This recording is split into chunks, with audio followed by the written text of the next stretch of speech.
Hi guys, இது உங்க ராகுல் KUGF.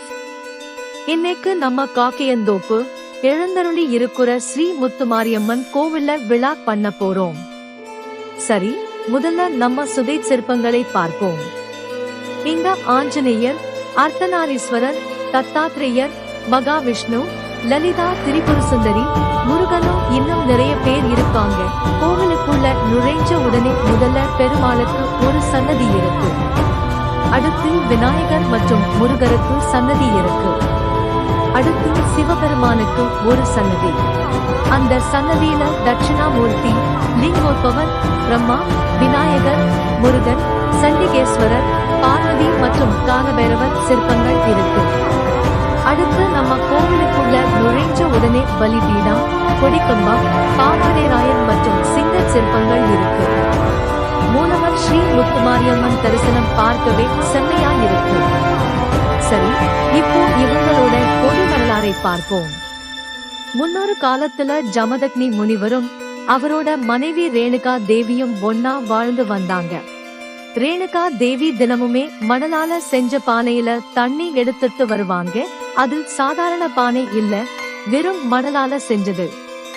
ஒரு நாள் பூஜைக்காக தண்ணி எடுக்கும் போது வானத்துல போன ஒரு புஷ்பக விமானமும் தண்ணியில அதோட பிம்பமும் தெரிஞ்சது.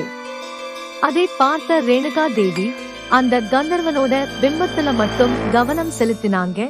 அவ்வளவுதான், அந்த மணல் பானை கரைஞ்சு போச்சு. இதை தெரிஞ்சுக்கிட்ட ஜமதக்னி முனிவர் அவரோட பசங்களை விட்டு அம்மாவை கொல்ல சொன்னாரு.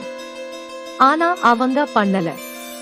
அதனால அவங்களை பஸ்பமா போன்னு சாபம் விட்டாரு. அடுத்து வர்றாரு கதையோட ஹீரோ பரசுராமர்.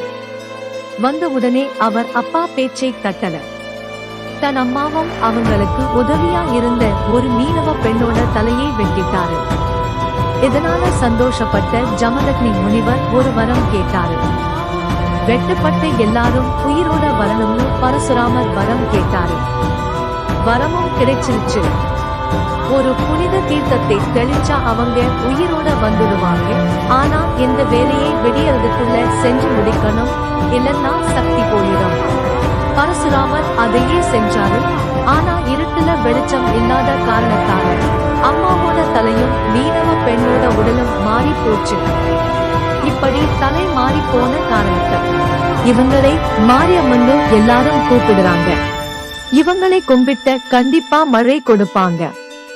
அப்படியே கோவிலை ஒரு ரவுண்டு அடிச்சா தட்சிணாமூர்த்தி, வலம்புரி விநாயகர், ஐயப்பன், வள்ளி தெய்வானை சமேத ஸ்ரீ முருகன், ஸ்ரீ துர்க்கே, சண்டிகேஸ்வரி மற்றும் அம்மனோட பெரிய சிற்பம் இருக்கு. அடுத்து நவகிரகத்துக்கு தனி சன்னதி இருக்கு. பாவாடைராயன் மற்றும் காளி சிற்பங்கள் இருக்கு. இந்த கோவில் 209ல கட்டி மக்கள் வழிபாட்டுக்கு வந்துச்சு. அதுக்கு முன்னாடி ஒரு சின்ன கொட்டகையில தான் அம்மன் இருந்தாங்க. மத்த கோவில்கள் போலவே இங்கேயும் திருக்கல்யாணம், விநாயகர் சதுர்த்தி, ஆடிப்பூரம், திருவிழா, நவராத்திரி பூஜை, பெயர்ச்சி, சிவன் ராத்திரி, மார்கழி உபயம், சொர்க்கவாசல் மற்றும் வைகாசி விசாகம் சூப்பரா நடக்கும். இங்க தலவிருட்சம் அரசமரம் மற்றும் வேப்பமரம். இவங்களை கும்பிட்ட நீங்க நினைச்சது 50% நடக்கும். அதுவே விசேஷ நாட்கள்ல கும்பிட்ட 100% நிறைவேறும்.